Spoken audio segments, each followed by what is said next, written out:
द्वारा प्रस्तुत बजट हर वर्ग के लिए निराशाजनक है।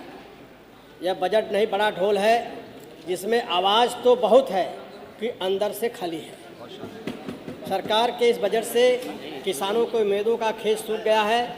दूसरी तरफ जहां आम आदमी सरसों का तेल और अरहर की दाल में राहत की उम्मीद लगाए बैठा था, उसकी उम्मीदों पर पानी फिर गया है। इसलिए यह बजट पूर्ण रूप से निराशाजनक है।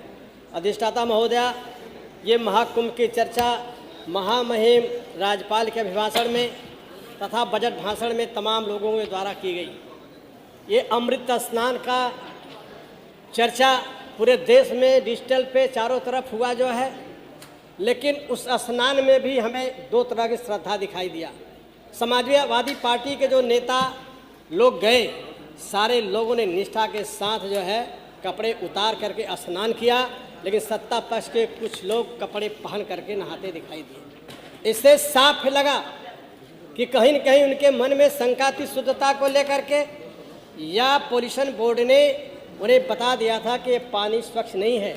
ये आज की बात नहीं है, ये 40 साल पहले एक पिक्चर बनी थी। उस पिक्चर का बोल था जो है, राम तेरी गंगा मैली हो गई पापियों का पार धोते धोते। तो ये आज रिपोर्ट जो आई है, आज रिपोर्ट कोई जो है, ये रिपोर्ट कोई आश्चर्य करने वाली बात नहीं है।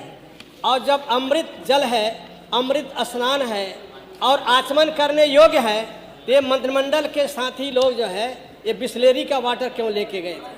ये मिला जुला करके ये जितना बड़ा बाउंडर है भ्रमित करते बने, ये सोशल मीडिया के द्वारा ये करने का काम इन्होंने किया है। मैं आपका ध्यान जो शिक्षा पे प्रावधान, पिछड़े वर्ग के लिए स्कॉलरशिप के लिए, छात्रवृत्ति के लिए जो सरकार द्वारा बजट का व्यवस्था दिया गया है, मैं उससे असंतुष्ट हूँ। उसे और बढ़ाया जाना चाहिए, उसमें बढ़ाया जाना चाहिए। ये हमारी सरकार थी जब 2000 से 12 से 17 तक अनुसूचित जाति के बच्चों का निःशुल्क एडमिशन बीएड, बीटीसी, टेक्निकल कॉलेजों में होता था, लेकिन ये सरकार जब आई 2019 में बंद कर दिया और पिछड़े वर्ग के बच्चों को, सभी लोगों को छात्रवृत्ति नहीं मिलती है। इसलिए जो प्राविधान किया गया है 2825 करोड़ रुपया, ये बहुत कम है, इसे बढ़ाया जाना चाहिए। किसानों के बारे में मैं कहना चाहूँगा, उस पक्ष से तमाम लोगों ने कहा बहुत खाद मिली, बहुत खाद मिली। हमको लगता है कि इस साल इन लोगों ने खेती नहीं किया। एक एक बोरी डाई जो है पुलिस सुरक्षा में मिल रही थी। 2 दिन किसानों को लाइन लगाना पड़ता था। बाद में सरकार ने खुद प्राइवेट कंपनियों से खरीद करके 30% खाद की व्यवस्था देने का काम किया। तो किसान भी इस बजट से निराश है जो है, उसे उपज का दूना मूल्य देने की बात कही गई थी, वो तो दूर है। इस समय 1 कुंटल धान पैदा करने में 1600 से 1700 रुपया लागत आ रही है। अब मिल क्या रहा है? 2300 रुपया मिल रहा है जो है। तो किसान हर तरह से उपेक्षित है। किसान के में इसमें भी बजट बढ़ना चाहिए। और 2012 से 17 तक जो हमारी सरकार, समाजवादी पार्टी की सरकार, उत्तर प्रदेश को उत्तम प्रदेश बनाने का संकल्प लिया था, उस दिशा में बड़ी तेजी से काम हो रहा था। लेकिन 2017 के बाद जब इस सरकार बनी, विकास के रथ को रोकने का काम किया है। हम आपको बताना चाहते हैं, कंपैरिजन में 2012 से 17 की सरकार और बीजेपी की 2017 से 22 की सरकार, औद्योगिक क्षेत्र में अखिलेश जी की सरकार ने 14.6% का डेवलपमेंट किया, ग्रोथ किया, और योगी सरकार में जो है 0.6% का डेवलपमेंट हुआ।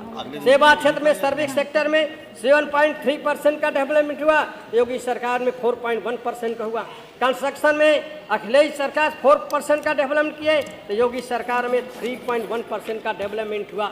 और कृषि में, खेती में सपा सरकार में 9.1% डेवलपमेंट हुआ, योगी सरकार में 8.6% का डेवलपमेंट हुआ। ये है रेशियो जो है। और ये उस पक्ष के लोग उठते हैं तो कहते हैं सारा काम 2017 के बाद हुआ, 2017 के पहले कुछ हुआ ही नहीं। धन्यवाद। डबल इंजन की सरकार जो है, माननीय सदस्य धन्यवाद है जो है, ये करती तो कुछ नहीं है। आज उत्तर प्रदेश के ऊपर 9 लाख करोड़ का कर्जा है। धन्यवाद। और इसके पहले 20 मुख्यमंत्रियों ने 3 लाख करोड़ का कर्जा था उनके ऊपर उस समय, और आज 8 साल के अंदर माननीय सदस्य धन्यवाद। धन्यवाद। हर व्यक्ति 31,000 माननीय सदस्य सरकार फेलियर हर मुद्दे पर श्रीमती अदिति सिंह जी, झूठ बोलने का जो ढिढोरा चारों तरफ पीटा जाता है। धन्यवाद।